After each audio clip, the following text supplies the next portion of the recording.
Hey everyone, I've got some exciting news. We're unlocking Southpaw Deep Space Nine Season 2 and making it available for everyone on our public feed.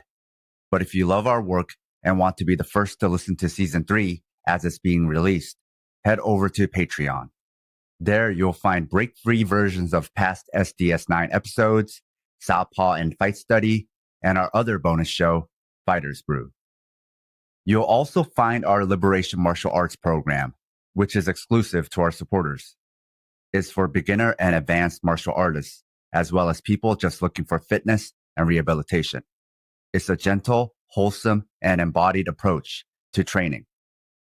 Lots of individuals, trainers, families, friends, collectives, activists, and organizations are already using it. So if you want to support our work and get early access to all our great content, including Season 3 of SDS9, go to patreon.com/southpawpod and join our community. You can also go to southpawpod.com and find the links there or on our show notes. Thanks for listening and catch you soon.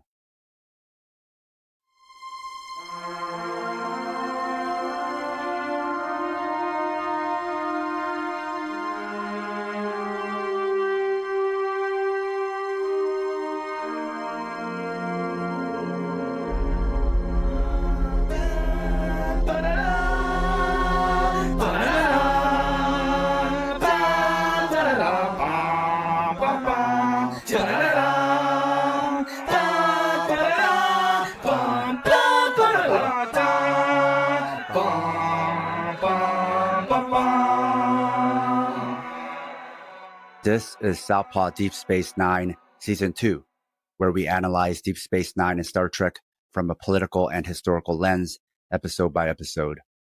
I'm watching DS9 with fresh and hopefully less fan-biased eyes, and Scott is the veteran Trek fan who knows more context about the show. We are discussing Season 2 of DS9, Episode 11, Rivals. Now, in this episode, you might notice Scott and I don't sound our best. I just got my COVID booster, and you all should as well, but I am wrecked right now. I've had the same reaction for every COVID vaccine, but it goes away in a day or so. But Scott, you had something happen to your tooth, and then something happened to your life. What happened, Scott? Yes, so I had to have a tooth removed today, so I am on a little bit of I'm medicated for that. And then my dental office is not far from my job.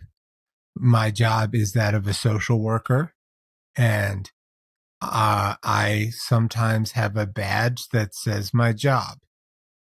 I was walking, and a man waiting on the bus said, "Are you a fucking social worker?" And I said, "Yes, sir, I am. How are you doing?" And he was like, there was a social work school that burnt down a couple of years ago, and y'all should have been in there. Y'all should have burnt down. And I was like, so I guess that you must have had a hard experience with some social workers, and I'm really sorry about that. And he was like, "Fuck you. You don't know. Why are you being a smartass?" And I was like, I'm really not. I see that you're in pain, and I do know that a lot of social workers and a lot of people that work in the field have sometimes done more harm than help. And he was like, "Look, if you don't get the fuck away from me, like, I'm going to fuck you up. I'm coming from the VA. I was in the armed forces." And he was an older gentleman. So I know. So when people are of a certain age, obviously there's a big debate of whether you say thank you for your service, because I know a lot of people who are of our generation are like, "Fuck you." Like, this is thankless. We've gone through so much. And then there are people that do appreciate it. And then for older generations, there's the term "welcome home," which for some people has a deeper meaning and feels better. So I was like, well, welcome home and thank you for your service. And then he intimated and grabbed for something that was clearly a weapon. I live in an area where people have weapons, and you know, a lot of areas people have weapons, and that's a very complex topic. And I think that it's a topic. The things that I'm talking about, I think, are worthy of talking about in the context of Deep Space Nine, even though not necessarily this episode. However, I think these things are significant, and I was like, okay, so I was like, all right, I hear you. Uh, I'm really sorry, and have a great day. And he went off to say some very not nice things, and I immediately call my partner, and she's like, "What are you doing?" I'm like, "Look, like the social worker in me is."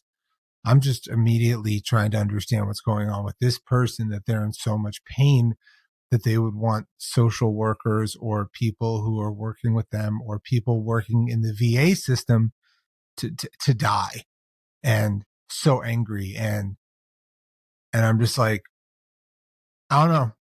For me, it rung really true with the way that we treat veterans in this country and the way that we treat mental health in this country and the way that ref, just like people who are victims of systems of oppression are dealt with in this country. And also shows me that one, I'm very proud of the work that I do, in that I was never scared at the moment, and I was calm, and I was just like, let me just try to be there for this person. And when it got to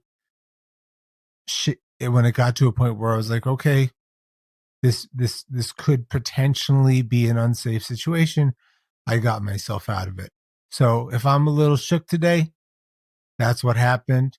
I wish in a episode of Kismet, this happened in an episode that has more to do with mental health and soldiers and the people that we deal with in this show, because there's so many gray area characters. But that's what happened to me today.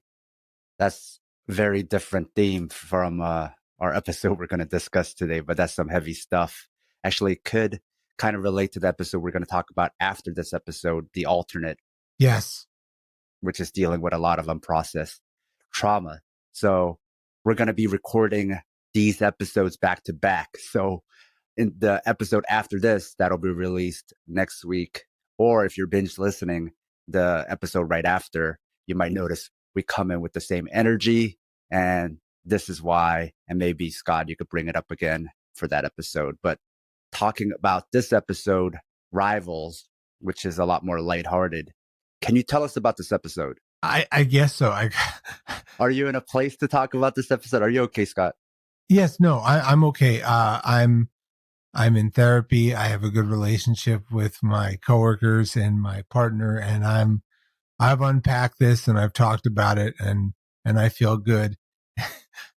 And I'm also on meds for dentists, so I'm good. And I promise you that if I weren't, I would say so. I just more like of of the episodes that we've been going through lately. I really didn't like this one. We've hit a rough patch here. Yeah, so a couple meets a Quark's bar. There's some investments going on. He is a con man. He is clearly trying to get some. He's trying to get somebody to get rid of their fortune. And we find out that this person is Martis Mazor, a refugee from the El Orient system, and has a silver tongue and the gift of gab. And Odo's like, I'm putting you away because you're just up to no good. And there's also this subplot of O'Brien and Bashir playing racquetball, and like Bashir's really good at racquetball, and O'Brien is like, I used to be good at racquetball, but like, why am I not? He's upset that he's not that good at racquetball.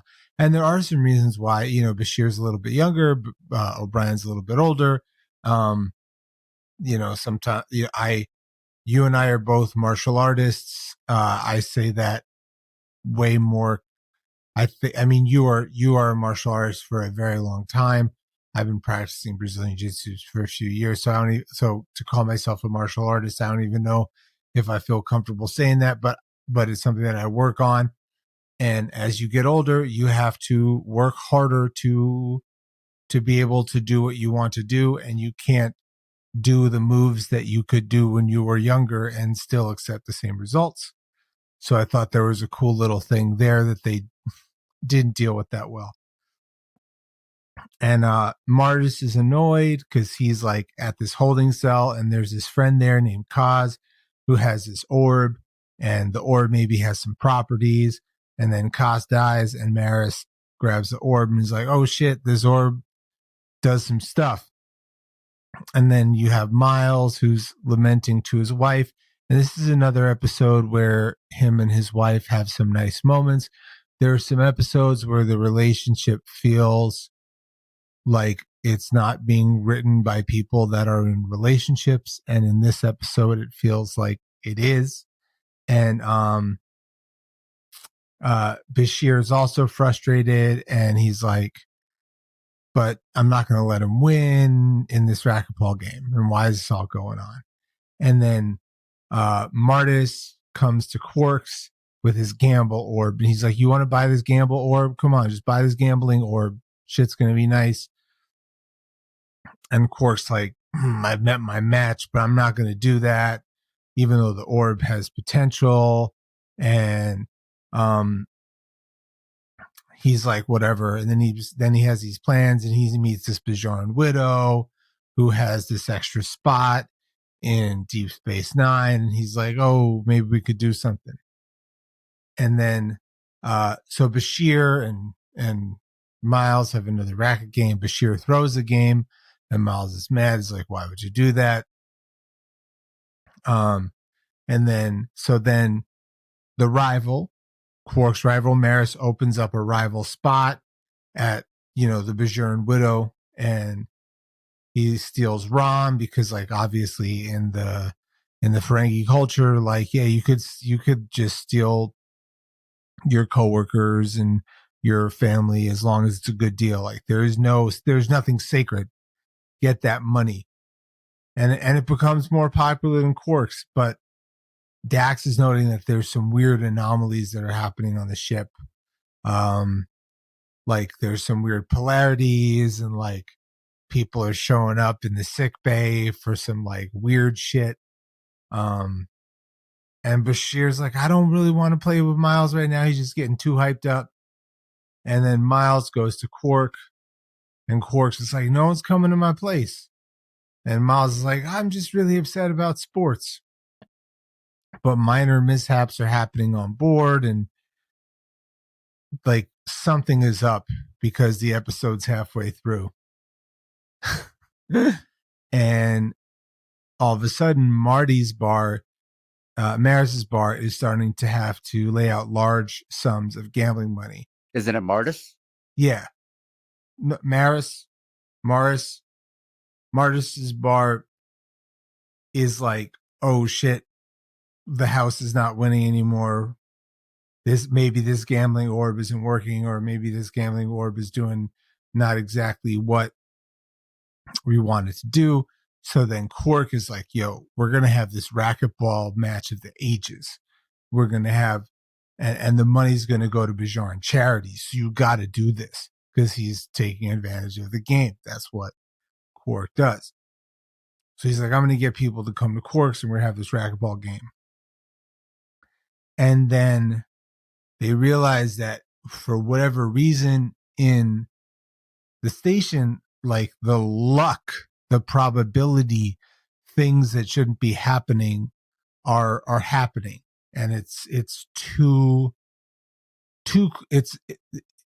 no such thing as coincidence when all of a sudden the luck and the results are happening the way that they're happening. So, and Quark even tries to drug Bashir to make the game go, because like all the money is on Bashir. So he wants him to lose. It's good for the numbers. And before the match, Keiko and Miles have like this nice moment of love with kissing and stuff. And I was like, oh, this is nice. And Dax figures out, yeah, there's this luck anomaly, and O'Brien and Bashir have the match, but they're noticing like the ball is just going in a certain way, it's hitting in a certain way. It's just scientifically not okay, and like Mars is putting all of his money in a proposition where he thinks he's going to get lots of money, and that's not going through. And like Miles just is like, this game doesn't make sense. The physics are not making sense. The laws of probability are being affected. It's messing up everything. This orb that's also been replicated is shifting reality. So Maris is arrested, and he's conned, and he loses out on his shit. And Quark's like, I'll loan you money to get out of here and never come back. And that's the episode. And yay. A note to our listeners.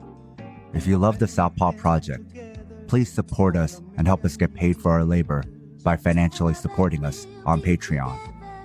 This will give you access to exclusive bonus content, like early releases of Southpaw Deep Space Nine, our fictional narrative podcast, Fighters Brew, break-free versions of our shows without interruptions like you're hearing now, bonus articles, Fighters Brew transcripts with extra content, Liberation Martial Arts Online, as well as our private chat group on Discord.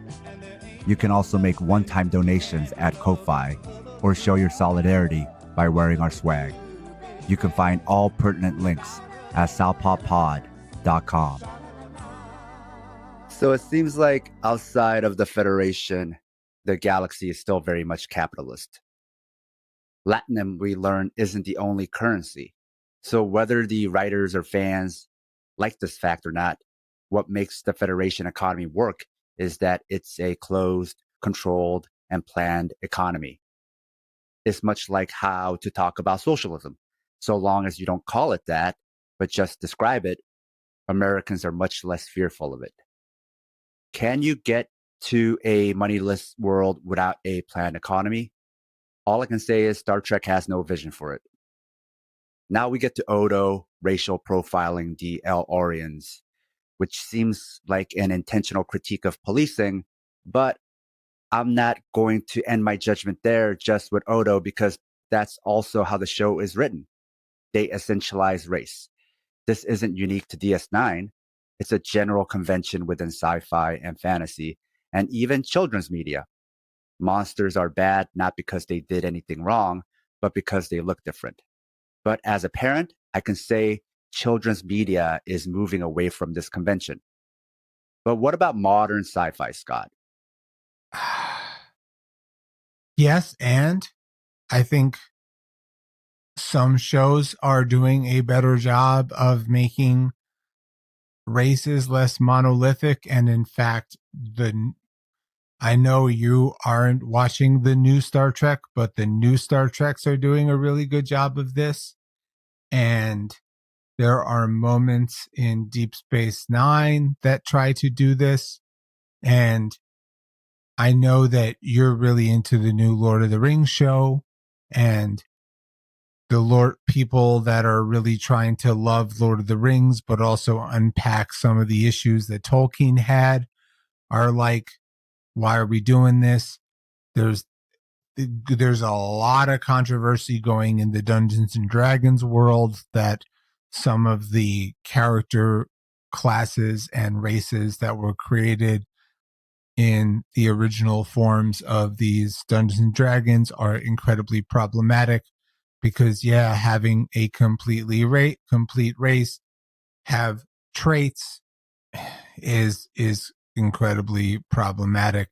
And but also at the same time, I don't want to say like I know all this stuff, because I'm not reading as much as I used to. I'm not watching as much as I used to, but I do see that that people are making more attempts, especially in young adult science fiction. In novels, Sam, people are going fucking ham. There's so much good happening in science fiction novels, fantasy novels, young adult novels. There is so much diversity of subject matter, writing, and characters. But as far as television, it's still a fucking mess. Yeah. I guess it's much easier with books, right? Because it just has to be one creator. So that one person can write this world and get it out there. There's barriers to entry, but not as many barriers to entry as TV.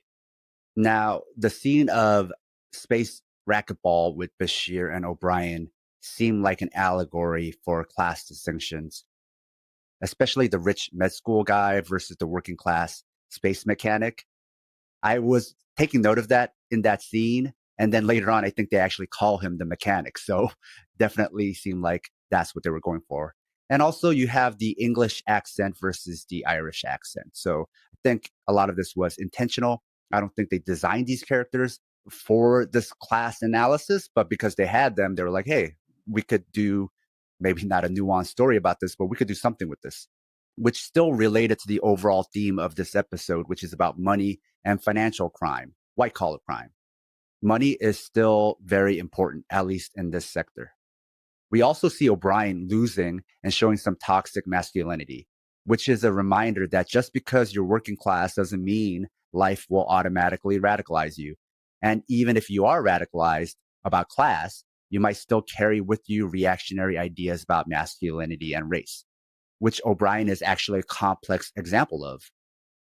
And in fact, that's a huge issue in some of the circles that let real talk, like some of the circles that we exist in or are hovering over. Like there are a lot of people who um, are like super theoretical, like working hard on like their anarchism or their socialism, communism, and the many places in between, and praxis or and theory, and then in praxis have a lot of problematic behaviors and a lot of toxic masculinity.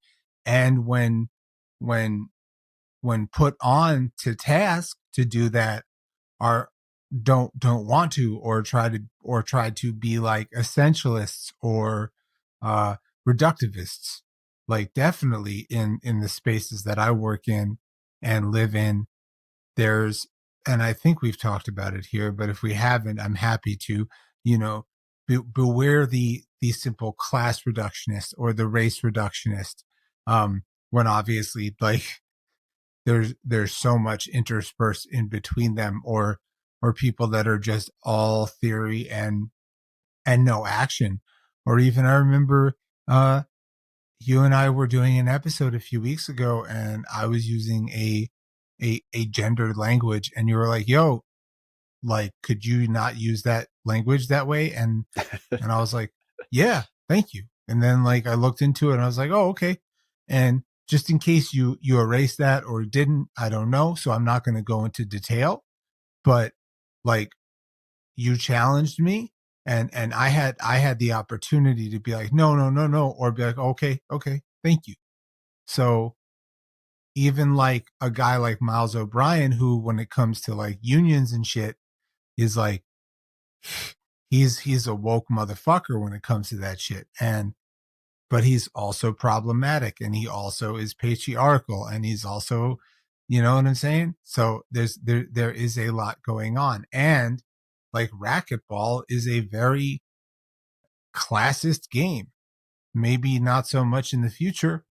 Um, it's not like like where like golf used to be a game of the Highlands that was turned into a game of the rich and a game of global warming.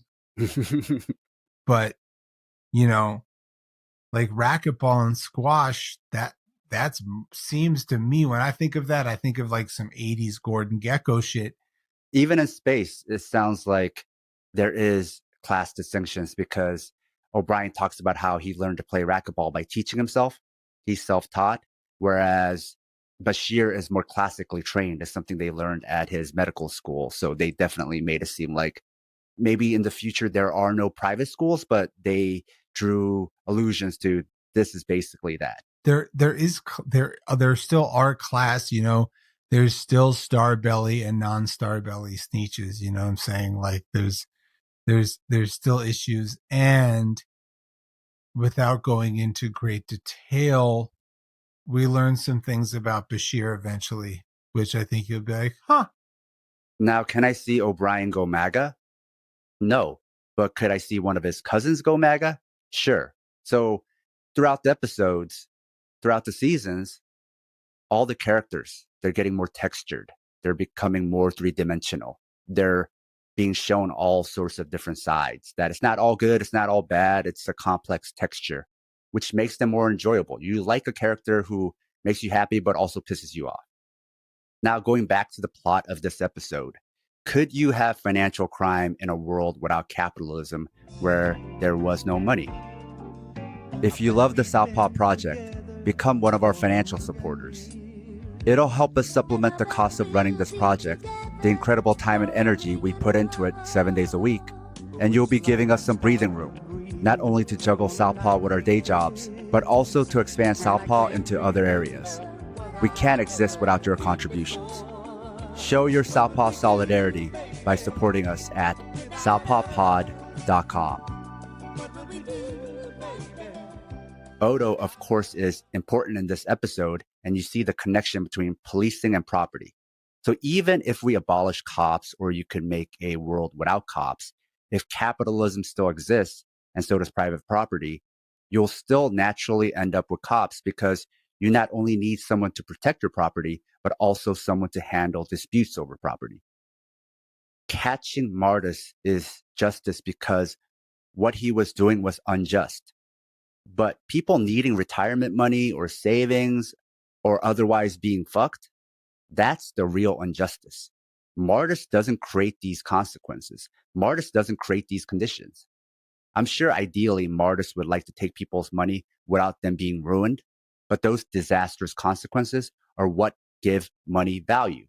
This is why capitalism can never be free and democratic and always tyrannical and punitive. And if they tell you it's free and democratic, they're lying, so you don't revolt and you fall in line with the consequences. So you say, well, that's what you get for not having money. Money's value is derived from the consequences. That's real. If not having money didn't have any consequences, would money have value in this world?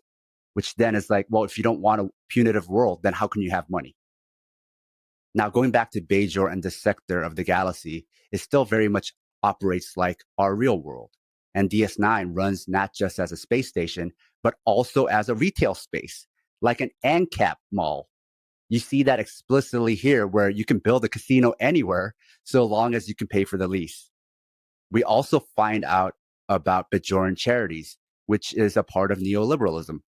Privatize everything, which I've already brought up in past episodes. And if you want to fill in the gaps of the harm of privatization, donate to charities. But charities are also part of the neoliberal system.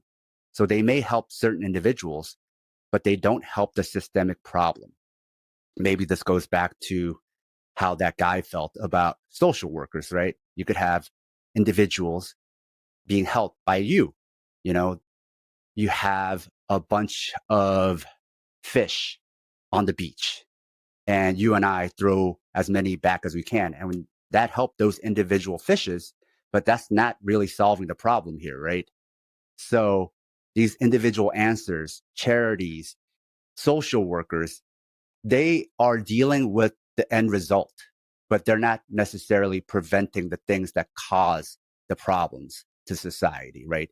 You're trying to deal with it after the damage has occurred. We're not doing transformative stuff to stop the damage from occurring. We're not stopping the thing that's killing the fishes. Right. And also, like, charities in capitalist countries are definitely different than like charities in developing countries or NGOs. And that's obviously a totally complex topic in itself, but you know, the kind of people that were probably like, oh, I'm gonna give up everything I'm doing and go to Bejor and help Bajorans, you know, and create NGO in Bejor is a little different than what like rich people can do to not pay taxes to create charities. Mhm. They're both problematic, but they also both operate differently. Oh, absolutely. Like Bono going to Bejor. Absolutely. So I'm very jaded at charities so at this current moment. So and I'm also just like jaded at altruism and even social work or even things that are theoretically supposed to be net positives for the world. And the brilliance for me in Deep Space Nine is that in other forms of Star Trek where you see like the Federation and the post scarcity world and the socialist slash communist utopia, is it's less murky, where in Deep Space Nine, which is not quite a demilitarized zone, but certainly has different viewpoints, you see like, oh, it's not as simple as you think it were. And to me, that's what makes the show so interesting, and how an episode like this, which which is like, this is like a low, this is like a this is like a 2.5 for me, but I'm really enjoying the conversation I'm having from it. And recently, I think you might have seen me mention I was looking into nonprofits, like starting a nonprofit, because I was just thinking about with running the martial arts program, if I did something in person, what's the best way to do it? And it's like, well, do I set up some kind of entity? I don't know what I'm doing. I don't even know if there's going to be an in-person thing. But in looking up a possible entity, I was looking into nonprofits and then looking at how you get approved for nonprofits. And to your point, there's so much gray area for nonprofits, charities to be shit, because to be a nonprofit, it's just an IRS tax code, just like the 401k is a type of tax code. So it's just about what you got to do, the bare minimum to qualify for that. And so what are tax codes? What are things like 401k or the nonprofit tax code? It's just a way to defer or not pay taxes. They both are ways to avoid taxes. They're both forms of tax sheltering. That's what I learned. I was a former financial analyst in the past, so I knew that about different retirement accounts and even trust. There are ways to shelter you from taxes. But really looking at the code for nonprofits, it's also just a tax code to shelter you from taxes. So I don't even know what the original intent is. It says some kind of social good, but it's so vague and broad and it doesn't define it. It just really seems like a way for rich people, again, to shelter their money from taxes. And that's just what, like some like fancy Cardassians with some thumb rings and some Bajoran earrings, who are like, we shouldn't have done what they did. They would do that too, you know? I don't know. I'm not, I try to be a positive person, and not toxically positive, but I think today's been an interesting one. Today forced you to keep it real, and also you're drugged up, so we're getting you raw. I wouldn't say drugs. I'm on medicine. Medicine, yes, yes. Going back to this episode, what's wild is it's not just a Ferengi. Scarcity is turning lots of people into greedy capitalists and exploiters, at least on DS9. Yet we see here with Martis that you can even replicate complex gambling machines that can make you money.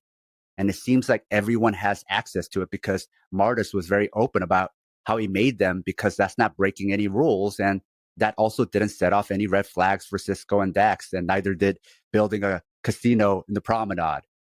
And in the end, he never gets into trouble for that, only for ripping off an old retired couple.